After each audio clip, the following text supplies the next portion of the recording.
Masjid Agung Sunda Kelapa ini termasuk salah satu masjid yang masih mempertahankan arsitektur aslinya.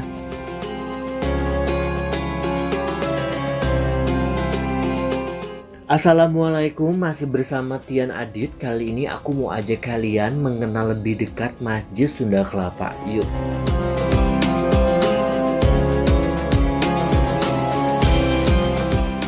Di tangan arsitek handal Indonesia, Insinyur Gustaf Abbas, beliau mematahkan masjid yang pada umumnya memiliki kubah dengan berbagai macam ukuran dan bentuk kawan.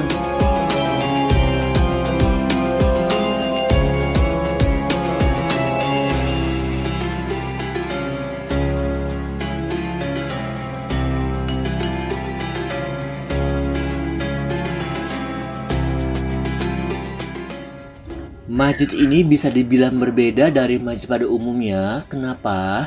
Masjid ini sengaja dibangun tanpa kubah karena atap Masjid Sunda Kelapa ini berbentuk layaknya sebuah perahu. Bagian dalam masjid ini sangat minim ornamen khas Timur Tengah. Hanya ada bingkai lafaz Allah dan Nabi Muhammad yang mengapit mihrab. Didominasi keramik berwarna coklat di bagian dinding maupun lantai. Sisanya tidak ada tulisan Arab ataupun ornamen khas Timur Tengah yang ditemukan di masjid ini.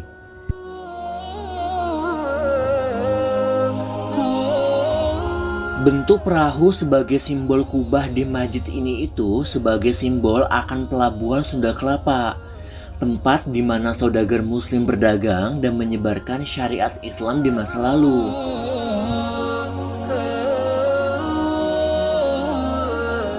Selain itu, bentuk perahu bermakna simbolik kepasrahan seorang muslim.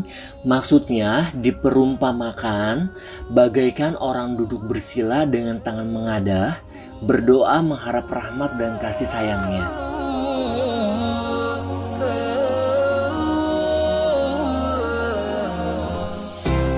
Sama seperti dengan tampilan dalam masjid ini, bagian luar masjid ini juga sangat minim ornamen khas Timur Tengah.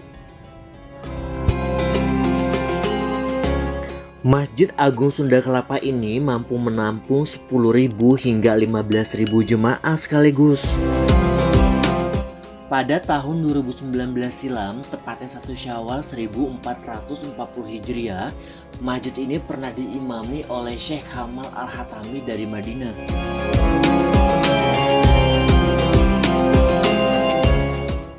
Pintu dan jendela yang didesain lebar dan terbuka luas membuat angin sepoi-sepoi masuk ke ruangan, membuat udara menjadi sejuk.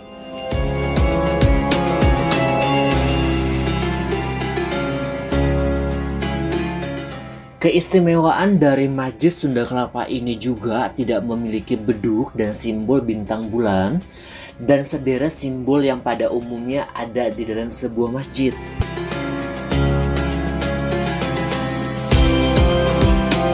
Masjid yang mempunyai area seluas 9.920 meter persegi ini juga sangat fleksibel, alias tidak kaku dengan simbol Timur Tengah yang kerap menjadi harga mati untuk arsitektur sebuah masjid. Masjid yang diresmikan pada tanggal 31 Maret tahun 1971 ini menjadi angin segar bagi masyarakat muslim yang tinggal di wilayah Menteng dan sekitarnya pada waktu itu. Sebab saat itu rumah ibadah di sekitar Menteng didominasi oleh gereja bekas peninggalan Belanda.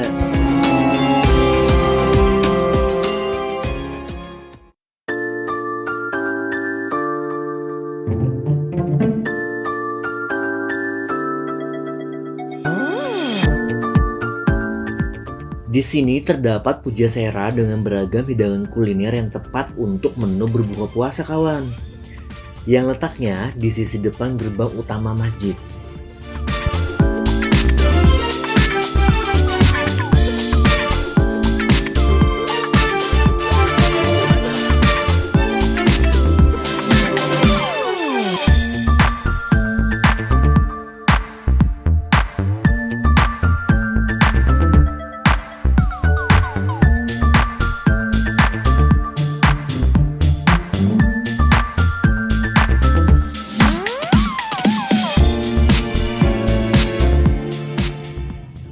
Ini cerita Tian Adit di Masjid Raya Sunda Kelapa, Jakarta.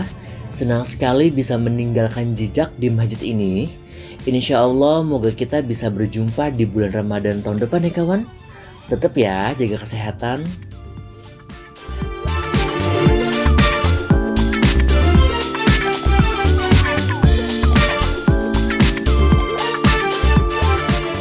Meskipun ini minggu terakhir di bulan Ramadan, tetap semangat ya kawan. Sampai ketemu di Jelajah Nusantara Ramadan tahun depan. Wassalamualaikum.